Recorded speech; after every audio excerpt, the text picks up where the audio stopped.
রশিদাবাদ গ্রাম পঞ্চায়েতের যে প্রধান, তিনি কি কুশিদা বাগমারা গ্রামের মেয়ে? কোনোদিনও দেখেননি? না, দেখিনি। তৃণমূল পরিচালিত গ্রাম পঞ্চায়েতের প্রধান বাংলাদেশি, এমনই বিস্ফোরক অভিযোগে কলকাতা হাইকোর্টে মামলা করেছিলেন 5 গ্রামবাসী। মামলাটি বর্তমানে বিচারপতি অমৃতা সিনহার ডিভিশন বেঞ্চে বিচারাধীন। তবে উচ্চ আদালতের নির্দেশে ইতিমধ্যেই দুবার মহকুমা শাসকের দপ্তরে এই নিয়ে শুনানি হয়েছে। এবার সেই শুনানিতে উঠে এলো বিস্ফোরক তথ্য। মালদা হরিশ্চন্দ্রপুর 1 নম্বর ব্লকের রশিদাবাদ গ্রাম পঞ্চায়েতের প্রধান লাভলি খাতুন। অভিযোগ, ভুয়ো পিতৃ পরিচয় এবং 11 জনের ভুয়ো সাক্ষ্য ব্যবহার করে ভারতীয় পরিচয়পত্র তৈরি করেছিলেন তিনি। আদতে তিনি বাংলাদেশি। গ্রামবাসীদের অভিযোগ, যে ব্যক্তিকে বাবা হিসেবে পরিচয় দিয়েছেন তিনি সেই মোস্তাফার মেয়েই নন লাভলি খাতুন।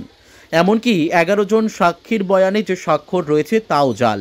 এই ঘটনা প্রকাশ্যে আসতেই চাঞ্চল্য তৈরি হয়েছে জেলার রাজনৈতিক মহলে। যদিও অভিযুক্ত বাংলাদেশি পঞ্চায়েত প্রধান নিজেকে ভারতীয় নাগরিক হিসেবে দাবি করেছেন, তবে তিনি ক্যামেরার সামনে কোনো মন্তব্য করতে রাজি হননি। হরিশ্চন্দ্রপুর 1 নম্বর ব্লকের রশিদাবাদ গ্রাম পঞ্চায়েত তৃণমূলের দখলে। অভিযোগ, তিনি ভুয়ো পরিচয়পত্র দেখিয়ে কংগ্রেসের টিকিটে পঞ্চায়েত নির্বাচনে জিতেছিলেন। এরপর শিবির বদল করে তৃণমূলে যোগ দেন, আর তার পুরস্কার স্বরূপ পঞ্চায়েত প্রধানের চেয়ারে বসেন লাভলি খাতুন। উল্লেখ্য, দীর্ঘদিন ধরেই এলাকার মানুষজন অভিযোগ করেছিলেন যে লাভলি খাতুন ভারতীয় নাগরিক নন, তিনি আদপে বাংলাদেশি। তিনি জালিয়াতি করে ভোটার আধার সহ এদেশের সমস্ত পরিচয়পত্র হস্তগত করেছেন। এ নিয়ে প্রশাসনের বিভিন্ন স্তরে একাধিক অভিযোগ দায়ের হলেও কোনো তদন্ত হয়নি বলে অভিযোগ।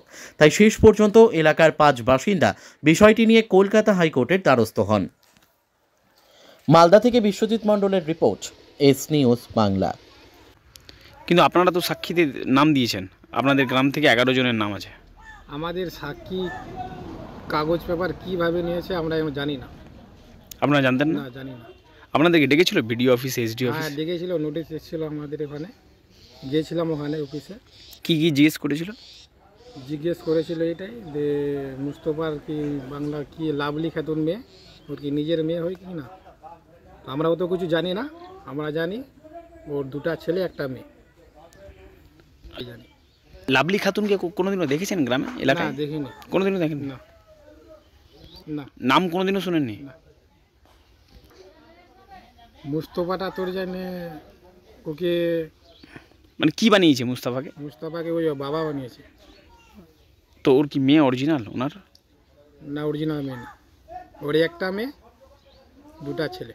মানে এটাই জানো তোমরা? পুরা গাঁও জানে, সবাই জানে। সবাই বলছে নাকি বাংলাদেশ থেকে এসছে, বাংলাদেশি প্রধান। সবাই তো ওটা বলছে, তো আমি তো অতটা জানি না। দেশ থেকে এসছে কি কোথা থেকে এসছে ওটা আমরা বলতে পারবো না, প্রশাসন বলবে ওটা। কিন্তু আপনার গ্রামের মেয়ে না, এটাই তো? আমরা গ্রামের মেয়ে না।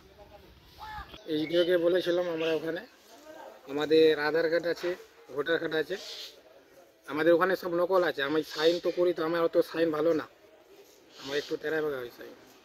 তো ভিডিও সাহেব যেটা কি তোর সাইন বলছি, না এটা আমার না। ও মানে সাইনেও কি ডুপ্লিকেট সাইন করিয়েছিল? সব ডুপ্লিকেট সাইন আছে। ডুপ্লিকেট করিয়েছিল? সব ডুপ্লিকেট আছে। এটা কারা করিয়েছিল? এটা ওরাই করেছিল।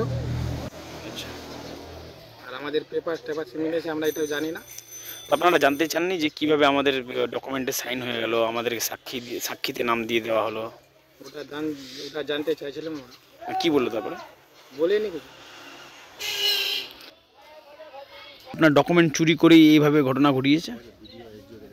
ভিডিও অফিস থেকে জানাইছি, মানে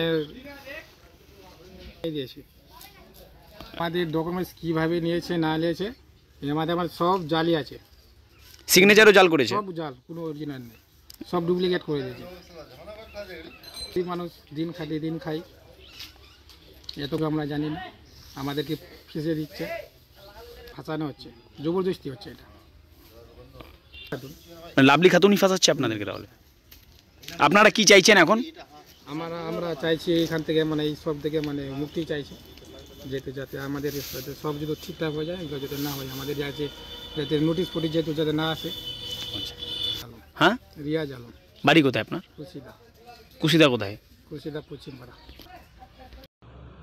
হরিশ্চন্দ্রপুরে রশিদাবাদের তৃণমূল কংগ্রেসের যে প্রধান রয়েছে লাভলি খাতুন, তিনি নাকি বাংলাদেশি, এটা প্রমাণ মিলেছে। আমরা ভারতীয় জনতা পার্টির পক্ষ থেকে বারবার আমরা বলেছি যে তৃণমূল কংগ্রেস দল সব বাংলাদেশি দুষ্কৃতী ধান্দাবাজ দালালদের নিয়েই তৈরি হয়েছে এবং শুধুমাত্র ভোট ব্যাংকের জন্য মমতা বন্দ্যোপাধ্যায় এসব ধান্দাবাজদের বাংলাদেশিদের নিয়ে এসে তাদেরকে ব্যবহার করে শুধুমাত্র ভোট নেওয়ার জন্য তাদেরকে ভুয়ো আধার কার্ড রেশন কার্ড করে দিয়েছে এবং তৃণমূল কংগ্রেসের পুরো একটা র্যাকেট যুক্ত এর সাথে এখনো বুড়ি বুড়ি বাংলাদেশিরা আসছে, সেখানে ভুয়ো রেশন কার্ড আধার কার্ড রাতারাতি বানিয়ে দেওয়া হচ্ছে তৃণমূল কংগ্রেসের প্রধান পঞ্চায়েতের এবং মিউনিসিপ্যালিটির মাধ্যমে। আমরা ধিক্কার জানাই, আগামী দিন যদি এটা বন্ধ না হয় ভারতীয় জনতা পার্টি মাঠে নেমে আন্দোলনে নামবে এবং যারা এই ধান্দাবাজ দুষ্কৃতিবাদ তাদেরকে এই পশ্চিমবঙ্গ থেকে কিভাবে বিতাড়িত করতে হয় ভারতীয় জনতা পার্টি জানে। ভারতীয় জনতা যুব মোর্চার পশ্চিমবঙ্গের সাধারণ সম্পাদক বিশ্বজিৎ রায়। মুর্শিদাবাদ প্রধান এই ম্যাটারটা অলরেডি সাবজুডিস, বিভিন্ন কমপ্লেন্টস হয়েছে, তার ভিত্তিতে ইনভেস্টিগেশন চলছে। কোনো সাবজুডিস ম্যাটার নিয়ে আমরা আমাদের দলের তরফ থেকে কোনো স্টেটমেন্ট দেব না। আর আপনারা যেটা বললেন তৃণমূলের সিম্বল, না, এটা আপনারা ভুল বলছেন। কারণ এই লাভলি খাতুন তিনি কংগ্রেসের সিম্বলে নির্বাচিত একজন জনপ্রতিনিধি।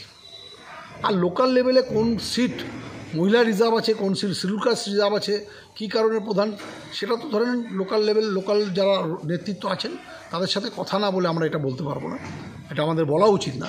আর সবচেয়ে বড় কথা হচ্ছে সাবজুডিস ম্যাটার নিয়ে আমাদের কোনো স্টেটমেন্ট দেওয়াটা উচিত না।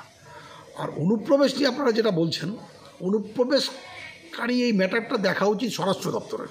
এখন কেন্দ্রের স্বরাষ্ট্র ডিপার্টমেন্ট যদি ভোগাস হয়, কারণ সিটিজেনশিপ স্টেট গভর্নমেন্ট দেয় না, সিটিজেনশিপ সেন্ট্রাল গভর্নমেন্ট দেয়।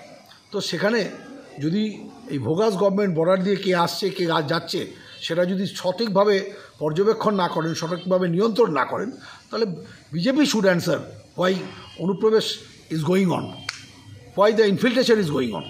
তো তারা মুখে বড় বড় বক্তৃতা দেয় আর কাজের ক্ষেত্রে লবডঙ্গা। কাজে বিজেপি যত কম কথা বলে তত ভালো।